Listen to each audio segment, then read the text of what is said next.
সামনে রমজান আসাতে সব কিছুর দাম বেড়ে গেছে। কার্পু রুই মাছ ৩৫০ টাকা কেজি, ২ কেজি একটা নিলাম ৭০০ টাকা নিল। মাছটা মোটামুটি ভালো, তারা নিচে কেটে দেয়। আর হচ্ছে মাহাদির জন্য একটি পাঙ্গাস মাছ নিলাম ২ কেজি, ১ কেজি ২১০ টাকা করে। আর ফার্ম বর্তমানে হচ্ছে ১৮০ টাকা কেজি। একটা ফার্ম নিলাম। আর কক হচ্ছে ৩০০ করে একটা কক নিলাম। এটা মাহাদির খুব প্রিয়, তারা ড্রেসিং করে দিবে সেই জন্য জবর করে রাখছে। আর এখন সামনে রোজা দেখে সব কিছুর দামই বাইরে গেছে। মোটামুটি ডিমের দামটা একটু সস্তা, ডিম ৩০টা ২৬০ টাকা নিল।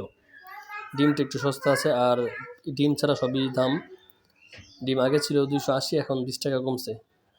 মোটামুটি বাজারটা ঊর্ধ্বগতির দিকে। এখানে আবার ছোট বড় আছে, ছোটোগুলো একটু বেশি। আর পেঁয়াজ হচ্ছে ৬০ টাকা কেজি, ৫ কেজি ৩০০, আলু ৫ কেজি ১০০, রসুন ১ কেজি ১২০ টাকা দেশিটা।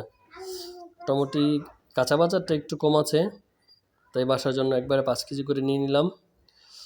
স্মৃতি ফেরি খেট দেওয়ার জন্য ভিডিওটা করা। সবাইকে ধন্যবাদ।